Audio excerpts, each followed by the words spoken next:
I'm in the middle of repairing a piece of audio electronics, actually. Not a big deal. Uh, it's a music streamer. Normally, this sits on a shelf with the rest of my active hi-fi gear. But when I picked it up, um, I noticed it had this really tacky feel to it. It's plastic, and it used to have this sort of satin finish, and now it's just sticky, like someone spilled maple syrup or something on it. And this happens because even plastic, even well-made plastic items, they often decide to put a sort of second coating of a more satiny plastic. They use something called plasticizers, so that it has a sort of more luxurious feel, I guess, more pleasant to hold in your hand. And what happens is that after a year or longer, those plasticizers sort of ooze out, and you get this sort of awful, tacky feel. I think you can even, let's see if I can put, you can even probably see a fingerprint that I make there, right? So other things like my remote, or not this remote, but some remotes will have that happen too, and things like mice, same thing. And it's pretty annoying. There's a lot of advice online about how to clean it off, but after not initially being happy with what I tried several things, and I thought I'd share what worked for me. So I'll show you. So I tried acetone. I tried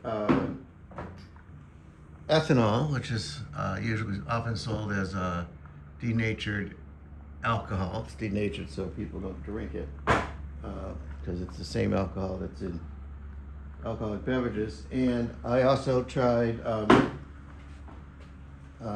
isopropyl alcohol. This is a 99%. You can also get 90 and I think 70 at the drugstore. I don't think that would make a big difference. It just might be a little slower. And so I'll show you the test spots and what happened. I tried the acetone first. So I did little test spots across the bottom and the first spot was here. And if I touch this now, it's hard, but it's not. It's still bumpy, and that was acetone. And I would say it worked. It just didn't make it look pretty. This is still sticky right next to the spot I skipped. Then I moved on to the denatured alcohol, ethanol. And what I did is I rubbed harder at the bottom than the top.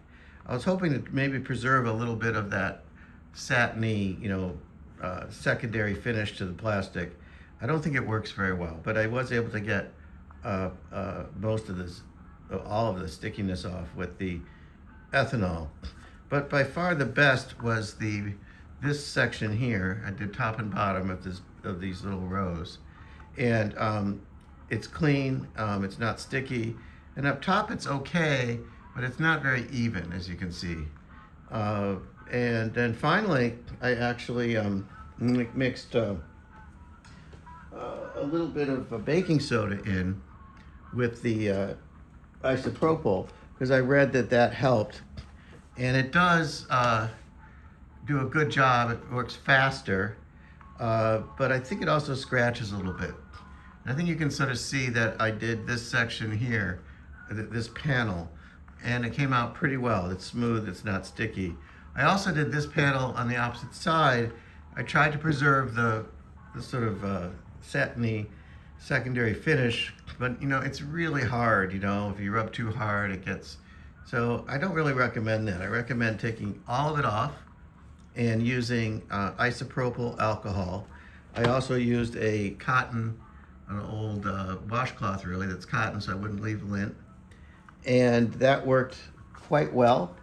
I was very careful not to spill any of these chemicals, onto the electronics. They're volatile. They're even some of them are even flammable, and so that's something you want to be very careful about. Because even unplugged, obviously unplugged, things like a capacitor inside stores electricity, and you could, theoretically get a spark. And I'll clean up the rest of this later and hopefully make it unsticky and replace the capacitor inside that went bad. That hopefully will bring it back to life. So I thought it might be useful to other people to know what worked for me today.